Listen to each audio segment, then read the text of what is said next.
ኮመንቷን ዝጓት ሞዴሬተርስ። እሺ የቅዱስ ጴጥሮስ መልእክት የመጀመሪያይቱ የቅዱስ ጴጥሮስ መልእክት ምዕራፍ 3 አውጡ። ምዕራፍ 3 ቁጥር 15 ጀምሮ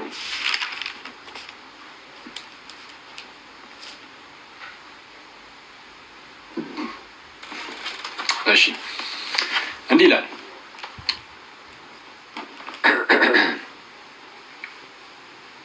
አንደኛ ጴጥሮስ ምዕራፍ 3 ከቁጥር 15 ላይ እሺ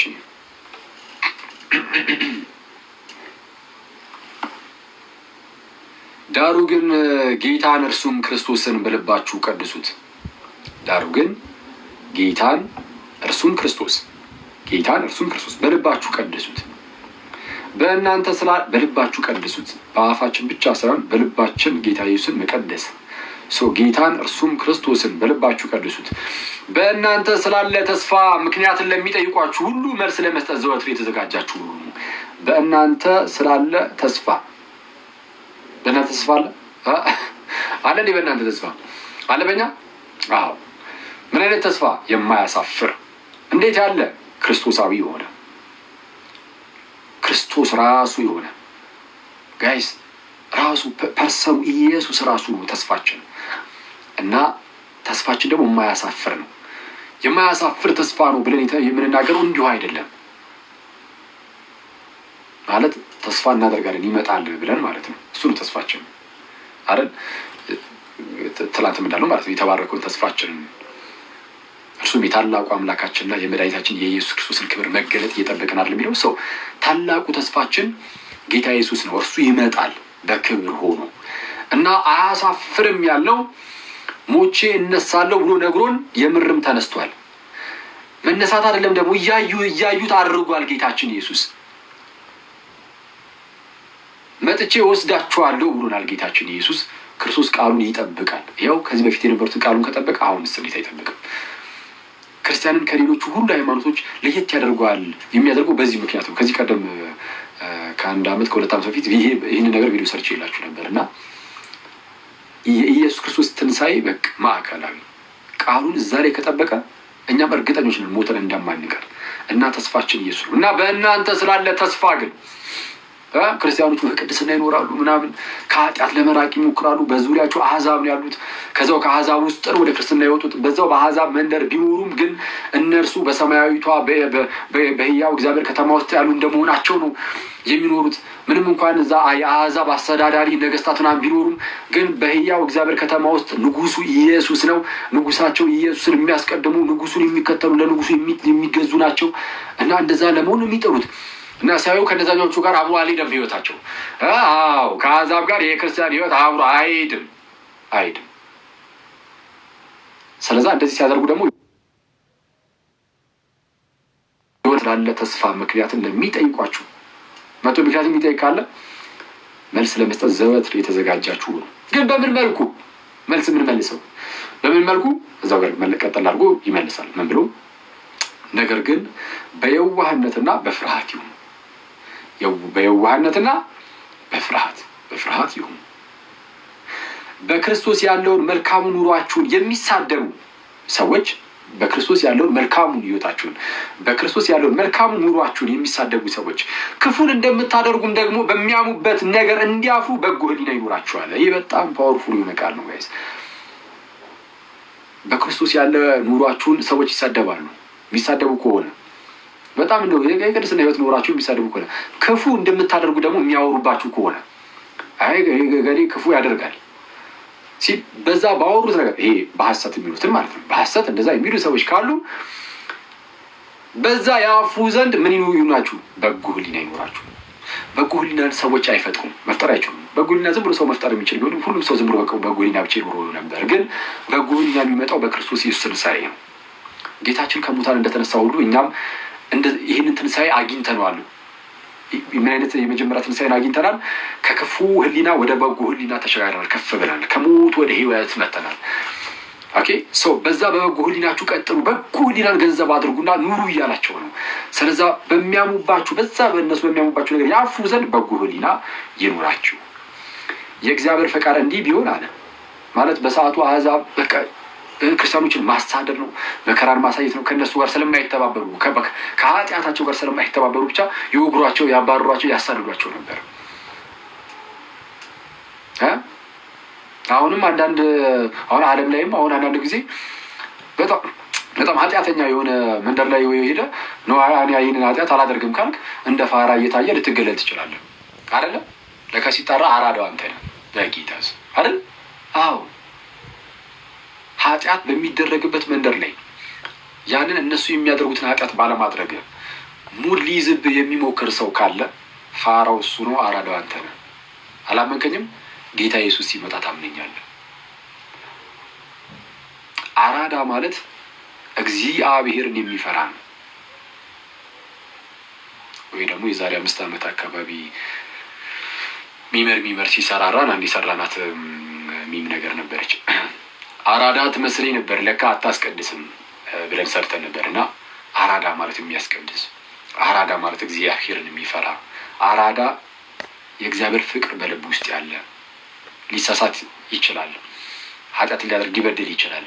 ግን ሰዎችን ማለት የሆነ ኢንቴንሽናሊ ወይም የሆነ ኢል ኢንቴንሽን በሆኑ ሰዎች ላይ የማይሄድ እንደዛ በክፋት በምናምን በቃ ሳያውቅ ሊሳሳት ይችላል። ግን መልስ የሚል ሲያጠፋ ይቅርታ የሚጠይቅ ኃጢአት ሰርቶ ቢችል የዛኑ ሰዓት ወይ በማግስቱ ምናምን ቶሎ ወደ ንስሐ አባቱ የሚሮጥ ወደ እግዚአብሔር አምላክ የሚሮጥ አራዳ እንደዛ ነው እንጂ በኃጢአት የሚጨማለቅ እሱ ልክስክስ ይቅርታ እንደዛ ነው እንጂ አራዳ አይደለም። ሁላችን በራሳችንም ከዝሙት እንጠብቅ ትላለህ። በጣም ይህን ሁሌ ነፍናችሁ ጋይስ፣ ሰው የሚፈተነው በዚህ ነው። ዝሙት በጣም ከባድ ነው። ላትሰርቅ ትችላለህ። አሁን መስረቅ በቃ ላትሰርቅ ትችላለህ። ዘፈን አላዳምጥ ምናምን የሚል ሰው አለ። አታዳምጥ፣ ችግር ጥሩ ነው። እሺ ላታዳምጥ ትችላለህ። ቢግ ዲልም አይደለም። ሰይጣን ግን በጣም በቀላሉ በዚህ እድሜ ላይ ያለን ሰዎችን ሊጥል የሚችለው በዝሙት ስለሆነ መጠንቀቅ። እሺ ትናንት እንዳልኳችሁ ወይ ማግባት። ስለዛ ሰው ግን አሁን ዝሙትን እንደ ጀግንነት ሊያዩ ይችላል። ኧረ በእግዚአብሔር እግዚአብሔር የታገሰው ዘመን ይህ ዘመን ሰው ዝሙትን እንደ ጀግንነት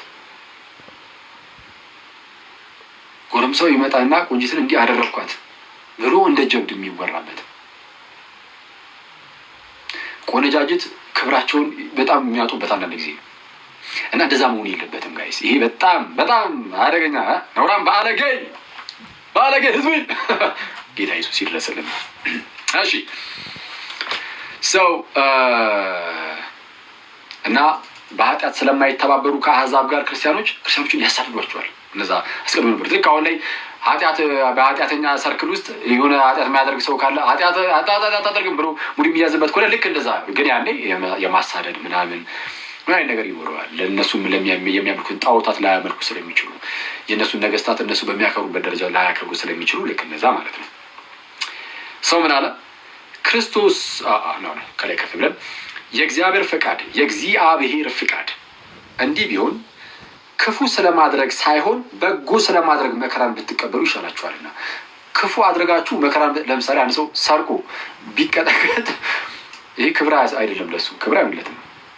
ኦልሬዲ የተቀጠቀጠው ሰርቆ ነው፣ ሌባ ስለሆነ ነው። ግን ነዋያ ኃጢአትን አላደርግም በማለቱ መከራ ቢደርስበት ግን ክፉ ስለማድረግ ሳይሆን በጎ ስለማድረግ መከራን ብትቀበሉ ነው ያለው።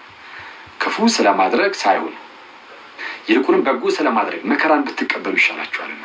ክርስቶስ ደግሞ ወደ እግዚአብሔር እንዲያቀርበን እርሱ ጻድቅ ሆኖ ልክ ምንም ሳይገኝበት በኃጢአቱ ምክንያት አይደለም መከራን የተቀበለው።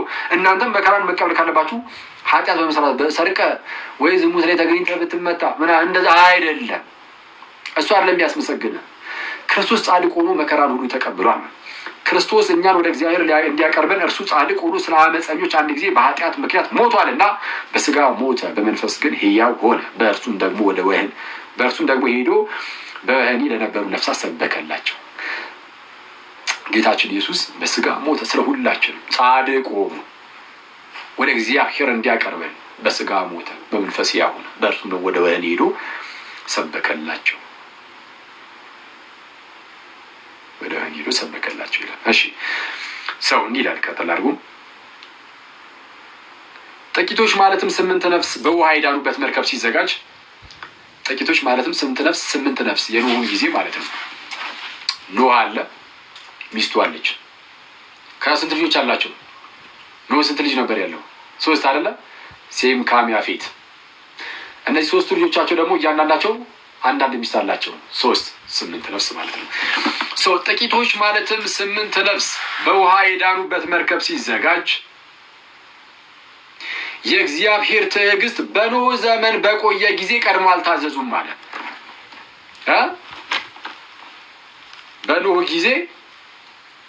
በኖህ ዘመን በቆየ ጊዜ ቀድሞ አልታዘዙም ማለት ኖህ ይሰብክ ነበረ። ሁለተኛ መልእክቱ ላይ ጴጥሮስ ራሱ ይህን ነገር ያስቀምጣል። ኖህ ይሰብክ ነበር ብሎ ማለት ነው። እና ይሰብክ ነበር፣ አልታዘዙም። ጌታ ኢየሱስ በወህኒ ላሉት እንኳን ስብከትን ሰበከ ተባለ። ስለዚህ ያልተሰበከለት የለም። ለስብከቱ ታዞ መምጣት የሰው ድርሻ ነው ለመዳን። የኖህን ነገር ሰምተው ቢገቡ ወደዛች መርከብ ይድኑ ነበር፣ ግን ባለመግባታቸው ጠፉ።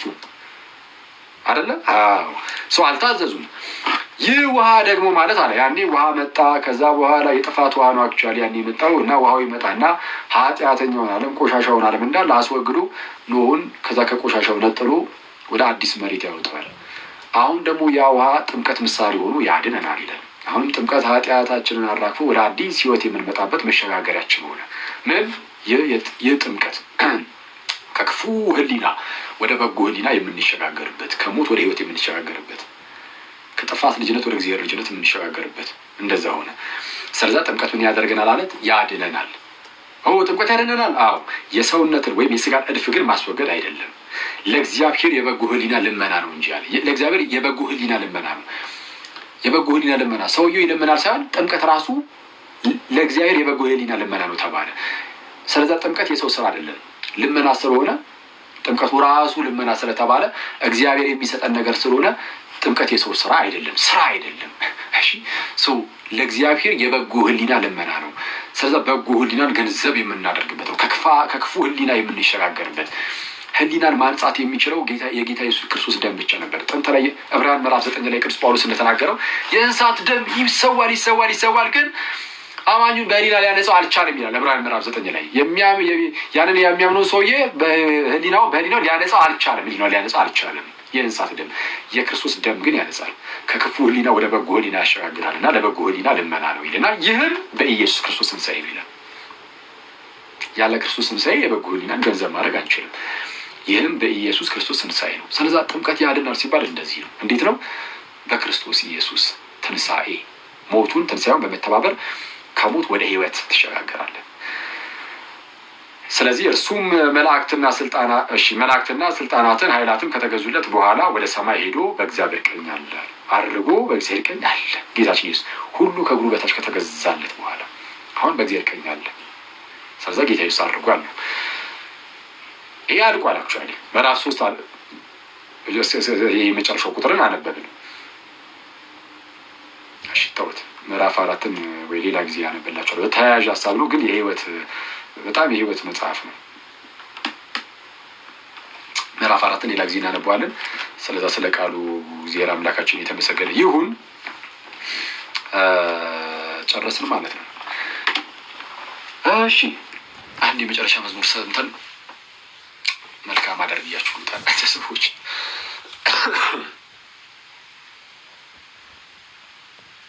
እሺ ኧረ ፍጥነት። እሺ አንድ መዝሙር እስቲ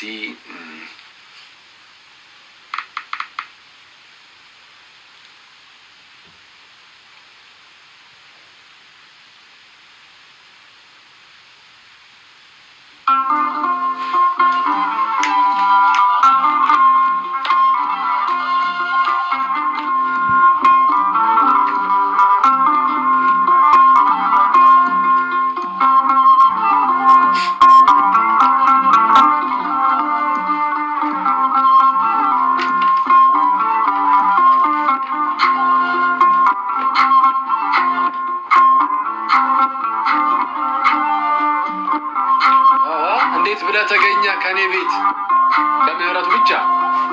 እንዴት ብለህ ተገኘህ እኔ ቤት? እንዴት ብለህ ተገኘህ እኔ ቤት? እንዴት